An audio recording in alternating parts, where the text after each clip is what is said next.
Magandang umaga pong muli sa ating lahat. Malugod na pagtanggap sa St. Joseph Parish, Gagalangin, sa ika-6 na umagang banal na misa.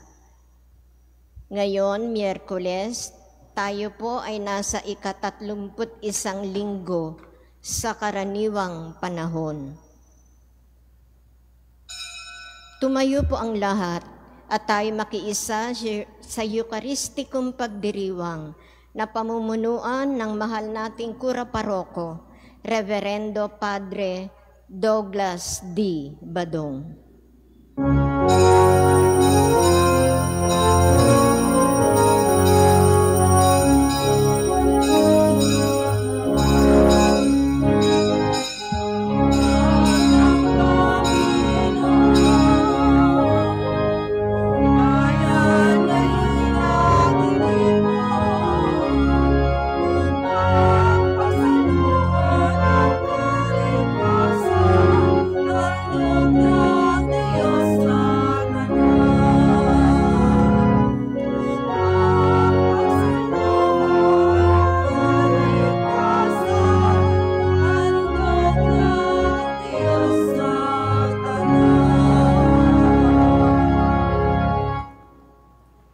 Sa ngalan ng Ama at ng Anak at ng Espiritu Santo. Amen. Ang pagpapala ng ating Panginoong Heso Kristo, ang pag-ibig ng Diyos Ama, at ang makikipagkaisa ng Espiritu Santo naway sumainyong lahat. At sumainyo rin. Isama natin sa ating intensyon ang kaligtasan at pagbangon muli ng mga higit na nasalanta ng bagong tinyo. Mga kapatid, aminin natin ang ating mga kasalanan upang tayo'y maging marapat gumanap sa banal na pagdiriwang. Inaamin ko sa makapangyarihang Diyos at sa inyo mga kapatid na lubha akong nagkasala sa isip, sa salita at sa gawa at sa aking pagkukulang. Kaya isinasamo ko sa mahal na Birheng Maria, sa lahat ng mga anghel at mga banal, at sa inyo mga kapatid, na ako'y panalangin sa Panginoong ating Diyos. Kaawaan tayo ng makapangyarihang Diyos, patawarin tayo sa ating mga kasalanan, at patnubayan tayo sa buhay na walang hanggan. Amen.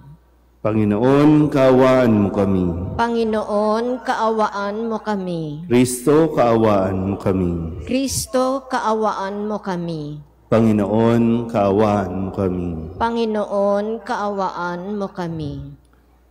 Manalangin tayo. Ama naming makapangyarihan, ang paglingkuran ka ayon sa iyong kasiyahan ay kaloob na iyong ibinibigay sa iyong mga hinirang. Gawin mo ang iyong mga pangako ay aming mapakinabangan ayon sa paraang iyong kinalulugdan sa pamamagitan ni Jesucristo kasama ng Espiritu Santo magpasawalang hanggan. Amen.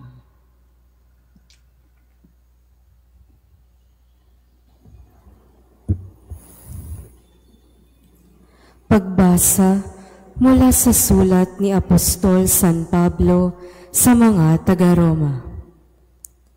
Mga kapatid, huwag kayong magkaroon ng sagutin kanino man, liban sa saguting tayo'y mag-ibigan, sapagkat ang umiibig sa kapwa ay nakatutupad sa kautusan.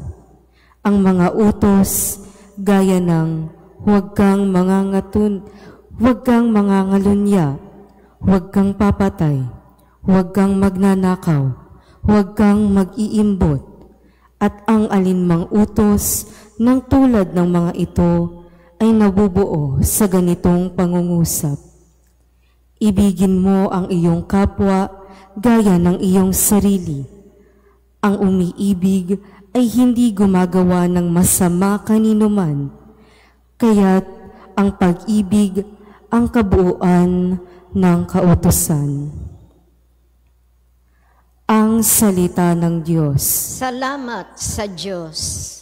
Ang tunay na matuwid ay mahabagit mabait.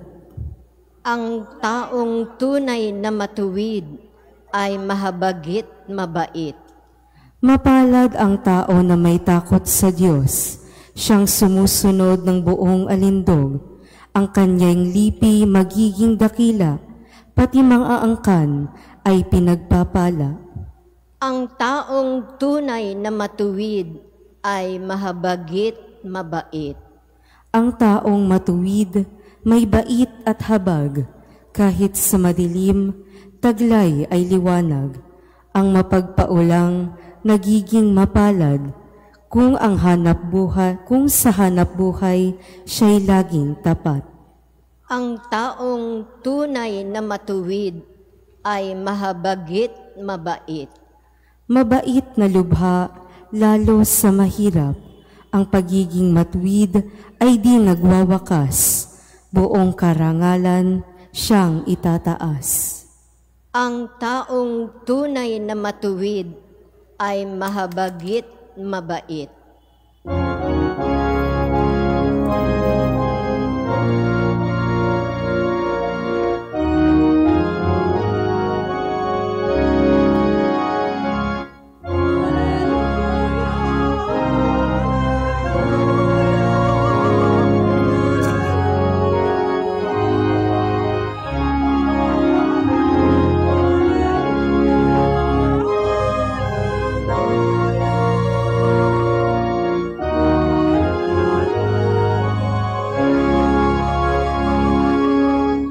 Hirap, kaisa ni Kristo ay kapalarang totoo, kaloob ng Espiritu.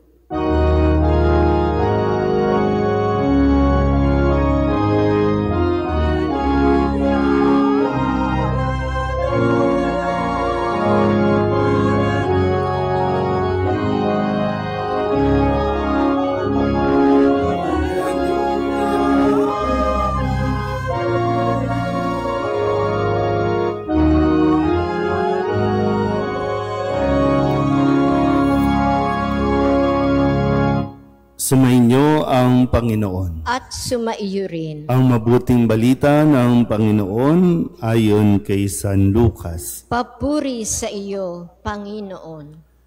Noong panahong iyon, sumama kay Jesus ang napakaraming tao. Humarap siya sa kanila at kanyang sinabi, "Hindi maaaring maging alagad ko ang sinumang umiibig sa kanyang ama at ina, asawa at mga anak, mga kapatid at maging sa sarili niyang buhay nang higit sa akin. Ang sinumang hindi magpasa ng sariling krus at sumunod sa akin ay hindi maaaring maging alagad ko. Kung ang isa sa inyo'y nagbabalak magtayo ng tore, hindi ba uupo muna siya at tatayahin ang magugugol para malaman kung may sapat siyang salaping may pagpapatapos niyon? Baka mailagay ang mga pundasyon, ngunit hindi naman maipatapos. Siya'y kukutyain ng lahat na makakakita nito. Sasabihin nila, nagsimulang magtayo ang taong ito, pero hindi na ipatapos. O sinong hari na makikipagdigma sa kapwa-hari ang hindi muna uupo at pag-aaralang mabuti kung ang 10,000 niyang kawal ay maisasagupa sa kalaban na may 20,000 tauhan. At kung hindi niya kaya, malayo pa ang kalaban, ay magsusugo na siya ng mga kinatawan upang makipagkasundo. Gayundin naman, hindi maaaring maging alagad ko ang sinuman kung hindi niya tatalikdan ang lahat sa kanyang buhay." Ang mabuting balita ng Panginoon. Pinupuri ka namin, Panginoong Heso Kristo. Muli po, isang magandang umaga sa inyong lahat.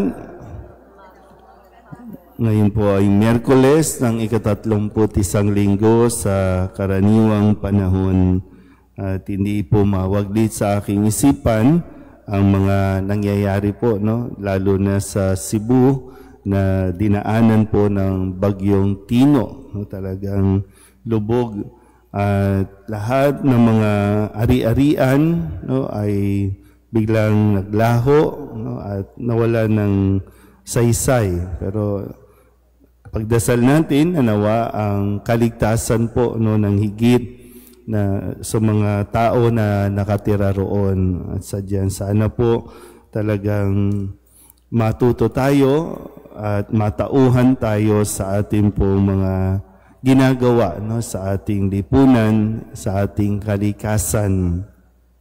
Dahil kung hindi tayo, marami na rin namang dumaan, no, katulad ng Yolanda, pero hindi pa rin talaga tayo natitinag. Patuloy pa rin ang pagwawaldas ng pondo, pagsisira ng mga kalikasan, yung mga mining, pagpuputol ng mga puno, kung kaya kapag mga ulan pa lang, ang bilis umapaw ng mga ilog, no, dahil nga wala nang pumipigil sa mga kabundukan. Pero hindi ko alam kung kailangan ba nating maranasan bago tayo matuto at mamulat sa mga nangyayari sa atin. Kaya nga yung panawagan ni Kristo, no, yung may imbitasyon sa atin na maging alagad niya. Pero yung paalala, sikapin natin makasunod talaga at maunawaan kung ano ang hinihingi sa atin kung gusto talaga natin. Hindi naman ito sa pilitan, pero inilalatag ni Jesus na sa mga gustong maging alagad ko. Kaya nga tawag sa ating Kristiyano, kasi alagad tayo ni Kristo, tagasunod tayo ni Kristo, pero malinaw ba sa atin kung ano ang responsibilidad ng pagiging alagad ni Kristo? Kaya ba nating iwan ang lahat para lamang tayo makatupad sa hinihingi bilang alagad ni Kristo? Hindi naman po niya sinabing pabayaan natin ang mga mahal natin sa buhay. Pabayaan mong magulang mo, pabayaan mong anak mo. Ang sinasabi lang ay hindi pwedeng mas higit ang ating pong pagsunod sa kanila kesa sa Diyos. Dahil ang utos ng Diyos, unang-una, ibigin natin ng Diyos. Nasa pang-anim pa ang magulang o nasa pang-apat pa ang magulang. Nasa pang-apat pa ang ating pamilya. Dahil naniniwala din naman ako na kapag ang isang tao may takot sa Diyos, kayang-kaya niyang magsilbi sa kanyang kapwa, sa kanyang pamilya. Pero kung lagi nating sasabihin na inuuna natin ang ating pamilya, inuuna natin ang ating trabaho, hindi tayo nakakatiyak kung nagmamahal ito at sumusunod sa Diyos. Pero muli, no, ang paalala ni Jesus, pag-isipan mo muna ng mabuti. Kasi hindi naman pwede ngayon sasabihin natin, Kristiyano ako. Bukas, hindi. O minsan nga, pagkatapos pa lang ng misa, nakakalimutan na natin ang pagiging Kristiyano. Kaya sabi, pagtatawanan lang tayo kasi baka nagpapagod lang tayo. O hindi malinaw talaga sa atin kung ano itong ating sinusundan. Lahat naman po inalalatag na ni Jesus kung ano ang mararanasan o sasapitin ng isang taong gustong sumunod sa Kanya. Hindi lahat saya, hindi lahat ay kaginawahan. Mayroong mararanasan mga pagsubok, kapighatian, kalungkutan. Pero kung mananatili tayo sa hanggang dulo, may ginhawang naghihintay, may gantimpala sa langit na naghihintay sa ating lahat. Amen.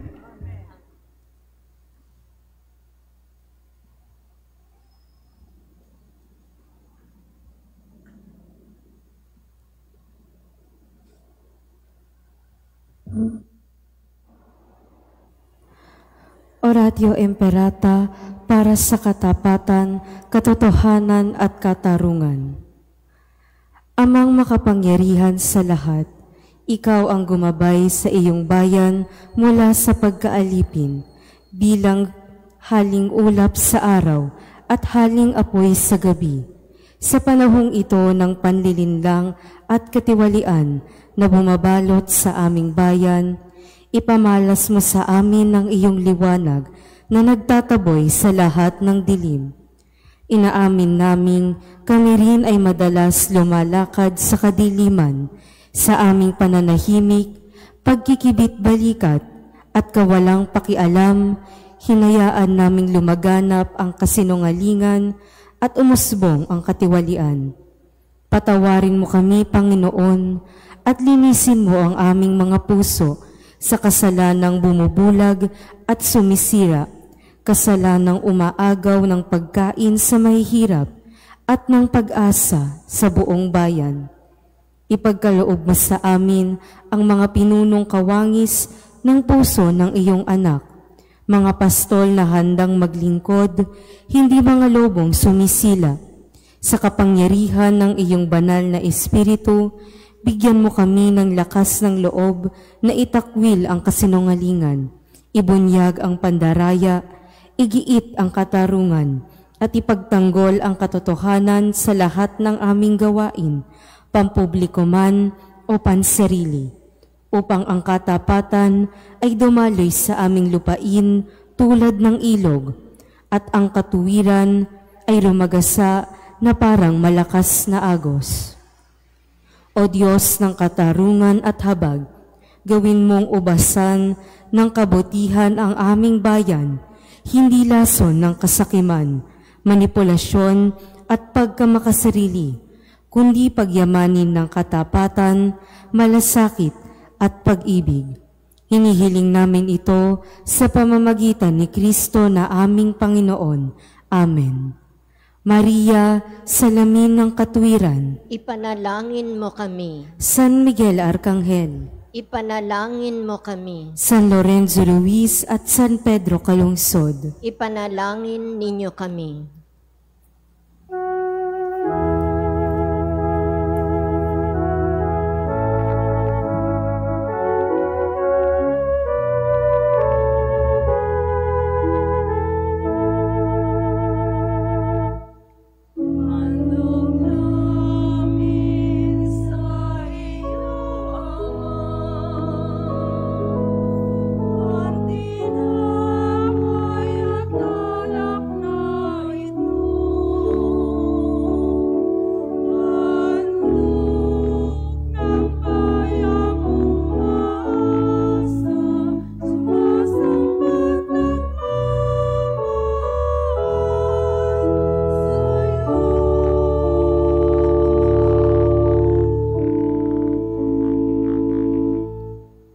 Manalangin kayo mga kapatid upang paghahain natin ikalugdaan ng Diyos sa mga makapangyarihan.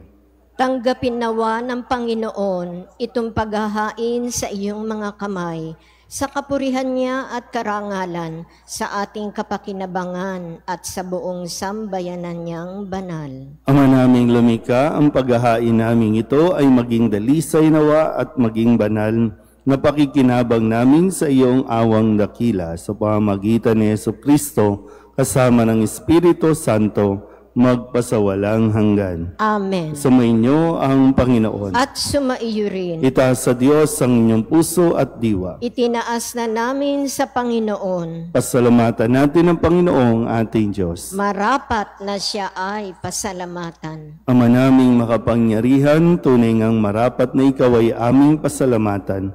Sa iyong paglingap at kagandahang loob, ang tao'y nilikha mo at pinangangasiwa sa sansinukob. Sa hangad mong siya'y iwastong lubos, siya'y pinagdusa mo sa kanyang pagtalikod. Sa iyong paggiliw, iyong pinahintulot na makabalik siya sa pamamagitan ni Kristo Jesus. Kaya kaysa ng mga anghel na nagsisiawit ng papuri sa iyo, nang walang humpay sa kalangitan, kami nagbubunyi sa iyong kadakilaan.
banal, ikaw ang bukal ng tanang kabanalan.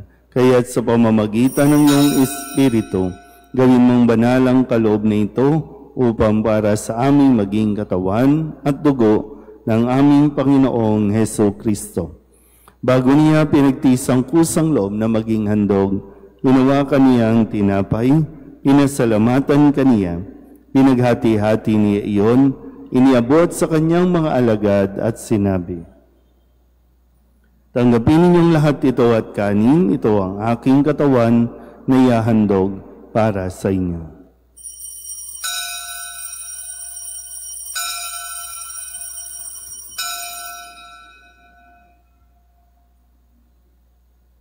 Gayun din naman nung matapos ang hapunan, hinawakan niyang kalis, muli kaniyang pinasalamatan.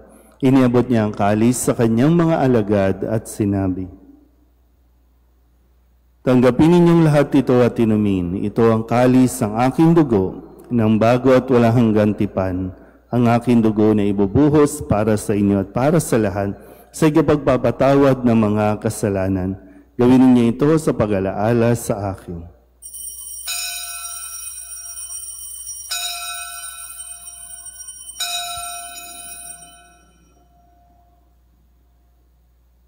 Ipagbunyi natin ang misteryo ng pananampalataya.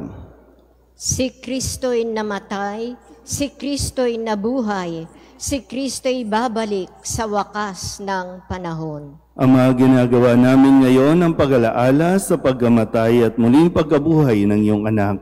Kaya tiniaalay namin sa iyo ang tinapay na nagbibigay buhay at ang kalis na nagkakaloob ng kaligtasan. Kami nagpapasalamat dahil kami iyong minarapat na tumayo sa harap mo para maglingkod sa iyo. Isinasama namin kami magsasalo-salo sa katawan at dugo ni Kristo ay mabuklod sa pagkakaisa sa pamamagitan ng Espiritu Santo. Ama, lingapin mo ang iyong simbahang laganap sa buong daigdig. Puspusin mo kami sa pag-ibig kay San Leon na aming Papa at ni Jose na aming Obispo at ng Tanang Kaparian. Alalahanin mo sina Donatilia at Kurt Russell na tinawag mo mula sa daigdig na ito. Nung sila'y binyagan, sila'y nakaisa ni Kristo sa pagkamatay. Ngayon sila'y pumanaw, naway makaisa sila ni Kristo sa pagkabuhay. Alalahanin mo rin ang mga kapatid naming nahimlay na may pag-asang sila'y muling mabubuhay, gayon din ang lahat ng mga pumanaw. Kawaan mo sila at patuloyin sa iyong kaliwanagan. Kawaan mo at pagindapating kaming lahat na makasalo sa iyong buhay na walang wakas. Kaysa ng mahal na Birheng Maria na ina ng Diyos, ng kabiyak ng puso niyang si San Jose, kaysa ng mga apostol at ng lahat ng mga banal na namuhay dito sa daigdig ng kalugod-lugod sa iyo, may pagdiwang nawa namin ang papupuri sa ikararangal mo sa pamamagitan ng iyong anak na aming Panginoong Heso Kristo. Sa pamamagitan ni Kristo, kasama niya at sa Kanya, ang lahat ng parangal at papuri ay sa iyo, Diyos Amang makapangyarihan, kasama ng Espiritu Santo, magpasawalang hanggan.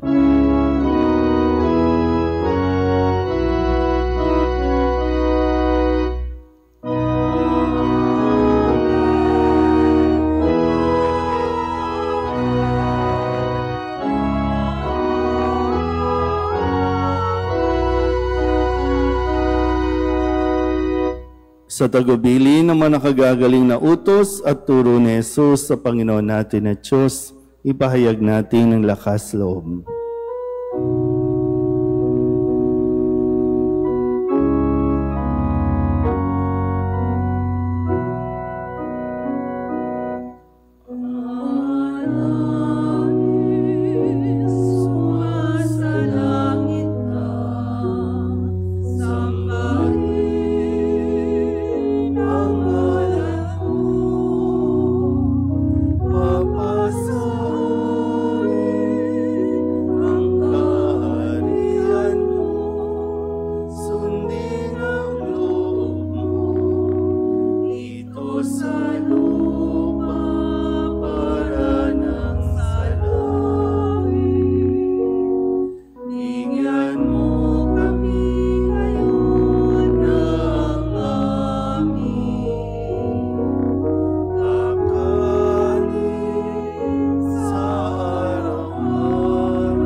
Hinihiling namin kami iadya sa lahat ng masama, pagkalooban ng kapayapaan araw-araw, iligtas sa kasalanan at ilayo sa lahat ng kapahamakan, samantalang aming pinananabikan ang dakilang araw ng pagpapahayag ng tagapagligtas naming si Jesucristo. Sapagkat iyo ang kaharian at ang kapangyarihan at ang kapurihan magpakailanman. Amen. Panginoong Jesucristo, sinabi mo sa iyong mga apostol, kapayapaan ang iniiwan ko sa inyo, ang aking kapayapaan ang binibigay ko sa inyo. Tunghayan mo ang aming pananampalataya at huwag ang aming mga pagkakasala. Pagkalooban mo kami ng kapayapaan at pagkakaisa ayon sa iyong kalooban, kasama ng Espiritu Santo, magpasawalang hanggan. Amen. Ang kapayapaan ng Panginoon ay laging sumainyo. At sumaiyo rin. Magbigayan po tayo ng kapayapaan sa isa't isa.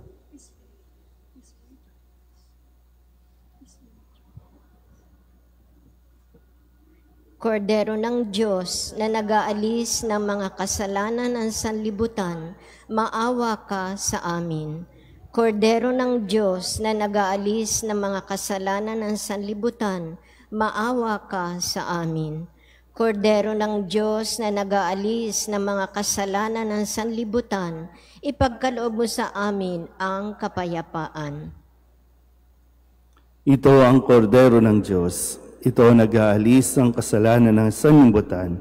Mapalad ang mga inaanyayahan sa kanyang piging. Panginoon, hindi ako karapat-dapat na magpatuloy sa iyo, ngunit sa isang salita mo lamang ay gagaling na ako.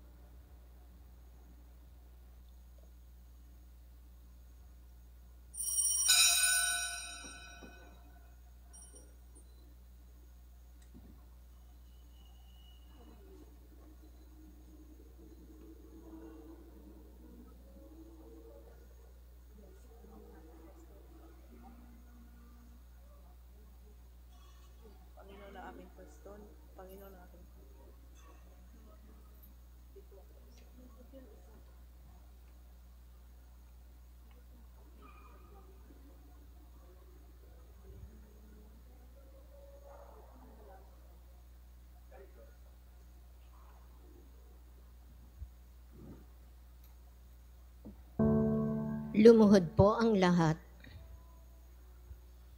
Panalangin kay San Jose.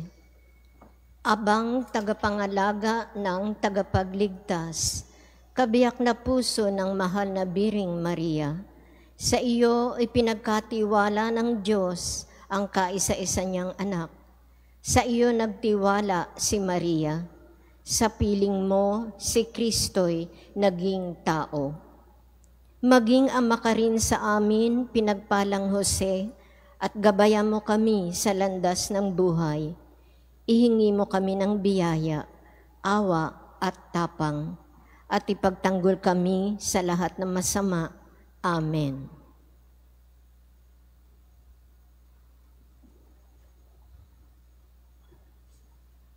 Tumayo po ang lahat.